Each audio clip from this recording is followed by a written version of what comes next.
Êtes-vous à la recherche de la vérité dans le cadre des massacres du 28 septembre 2009? Dans cette vidéo, nous allons vous dénoncer quelqu'un qui était donc complice de l'effacement des traces. Suivez.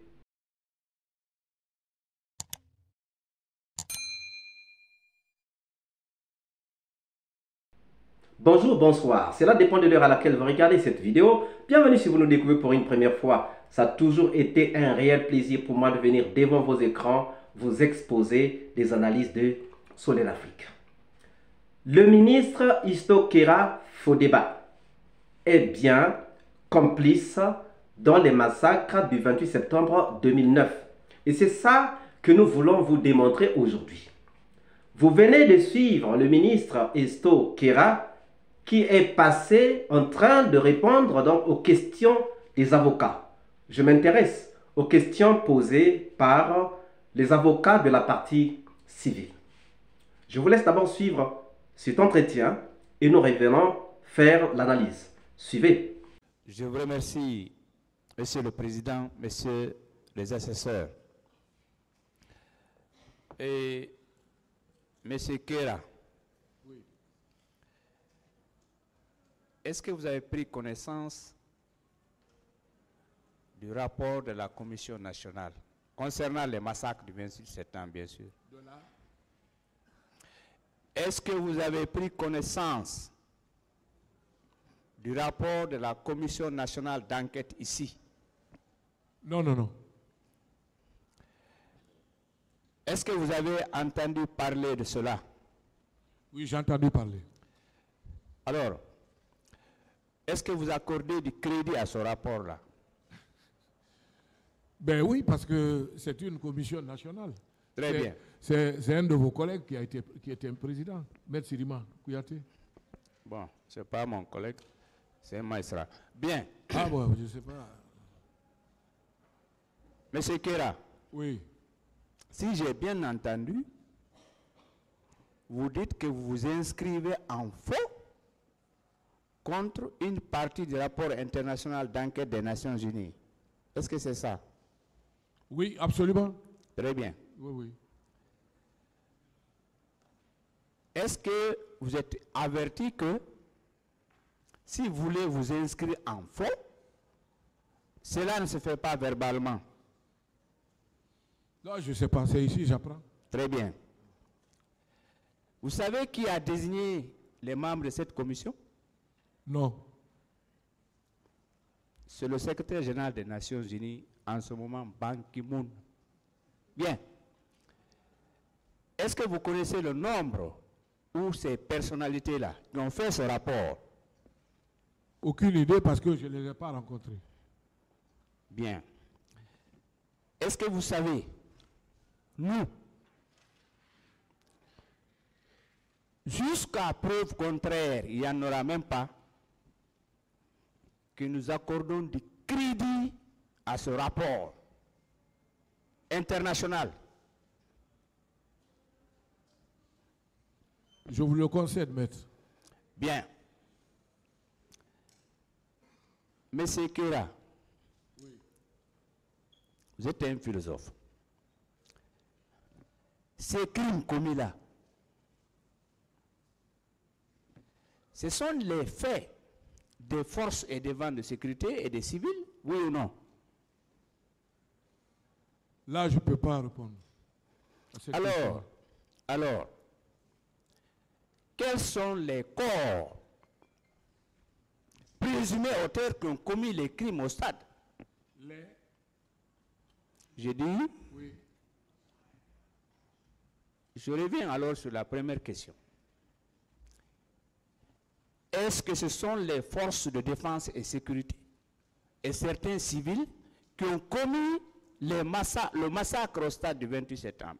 Je ne peux pas répondre parce que je n'étais pas au stade du 28 septembre. On continue. Alors, est-ce que si des préposés de l'État, en l'occurrence ici des militaires, des gendarmes, etc., commettent des crimes, n'est-ce pas, la responsabilité de l'État peut être engagée? Absolument. Et ils doivent répondre de leurs actes. Très bien. le ministre en train de répondre aux questions de la partie civile, d'un avocat de la partie civile. Nous allons nous intéresser aux enquêtes, c'est-à-dire l'enquête nationale indépendante ou la commission d'enquête nationale indépendante et de la commission d'enquête internationale. Déjà, la commission d'enquête nationale indépendante a été mise en place par le président Dadis Camara, président à l'époque, bien sûr. On lui pose une question, la question de savoir s'il était au courant de la commission ou du rapport de la commission d'enquête nationale indépendante.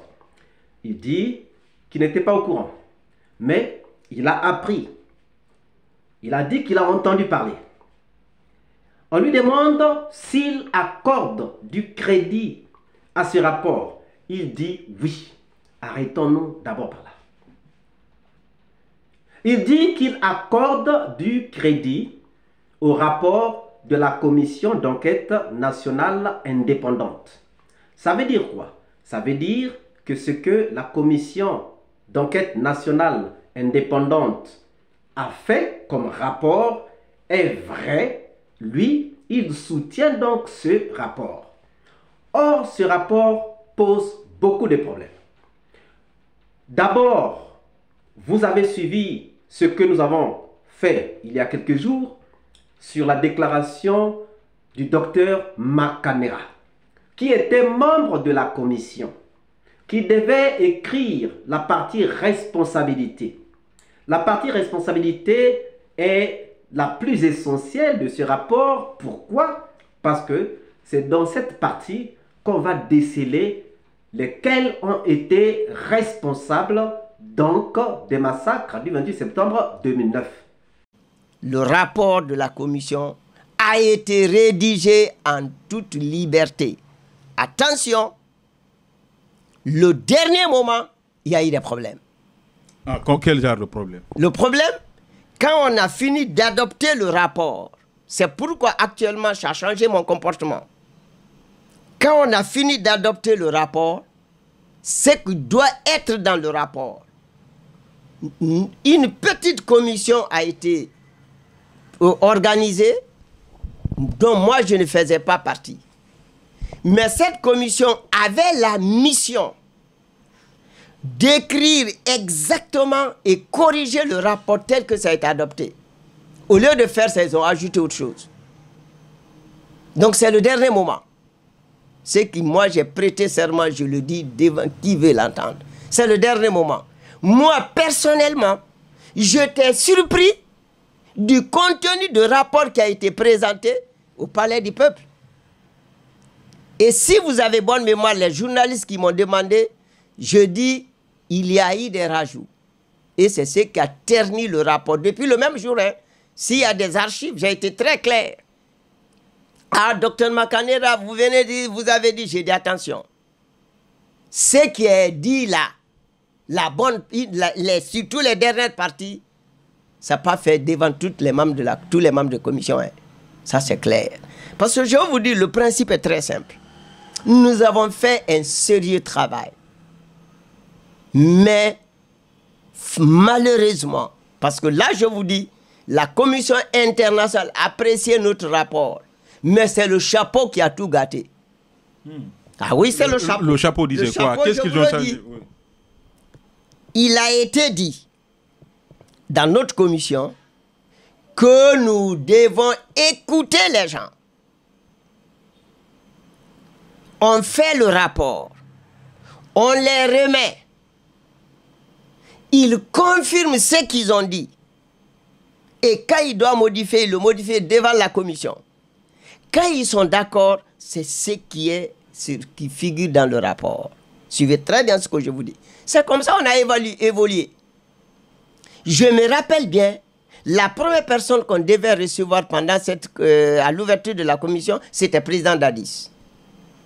Je leur ai dit ceci.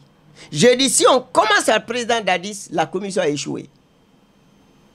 Je dis parce que, qu'on le veut ou pas, on saura sa position. Et cela risque de nous influencer. C'est pourquoi il devait être reçu le dernier. C'est pourquoi on ne l'a pas reçu. Il nous restait Toumba Diakité et le président d'Addis pour achever. Parce qu'on a préféré ça. Là, heureusement, j'ai été écouté avec beaucoup de débats pour qu'on accepte de changer. Nous sommes assis. On attendait M. Toumba Diakité vers 11h. On est assis, là, je vous le dis sincèrement. Après, on nous dit qu'il a libéré les gens à chose.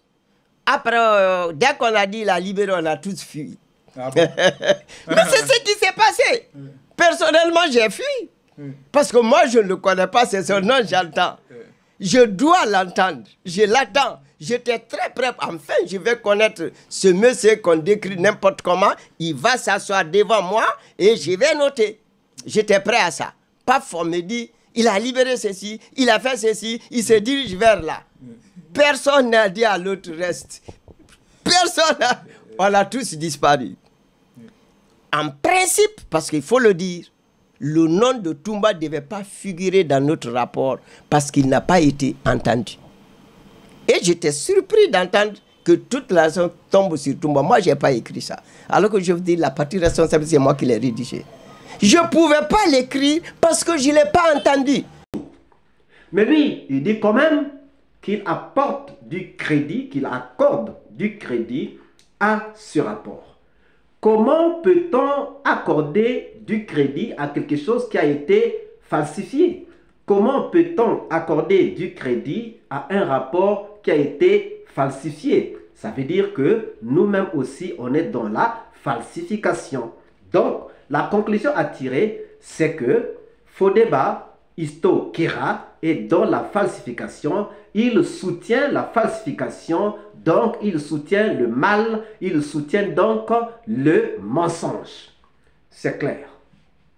Il soutient le mensonge parce qu'il a soutenu un rapport fait de mensonges, un rapport tronqué. Donc, il fait partie du camp de l'adversaire.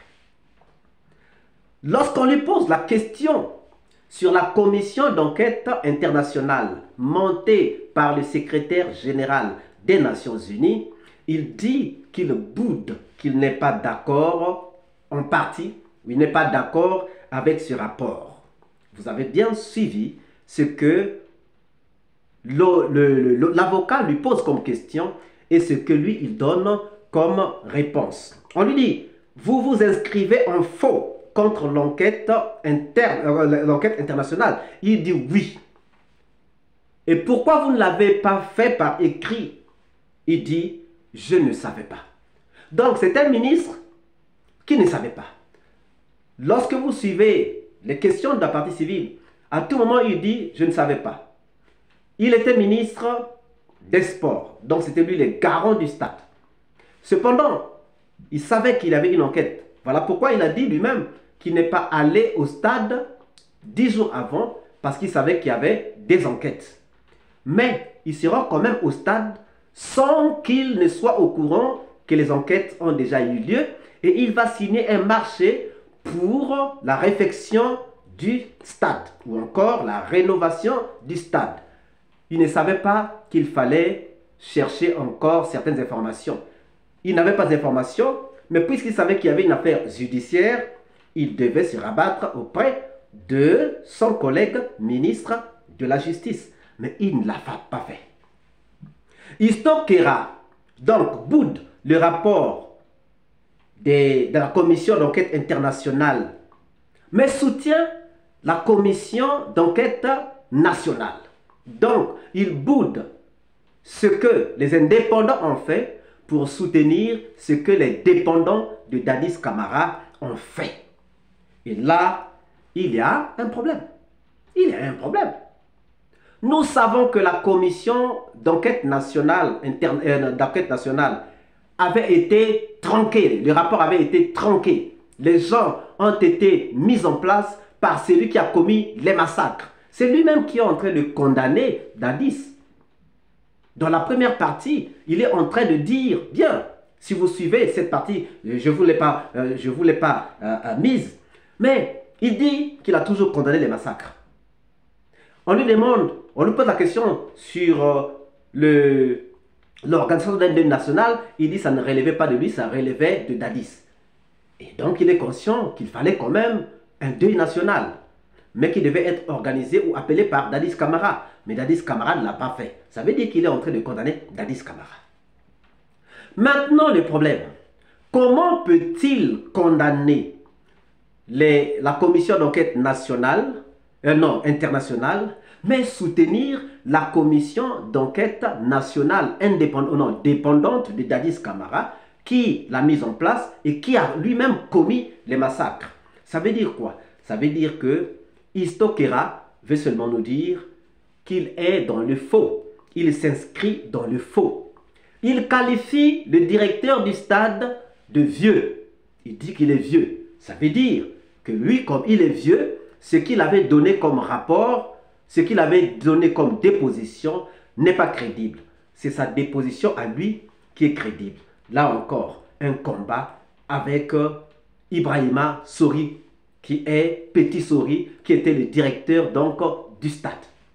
Alors, chers amis, nous avons tous compris que la commission d'enquête nationale dépendante dépendait bien de Dadis Camara et que le rapport avait été tronqué parce qu'un membre important de cette commission a dit qu'il n'avait pas dit, qu'il n'avait pas écrit ce qui se retrouve dans le rapport.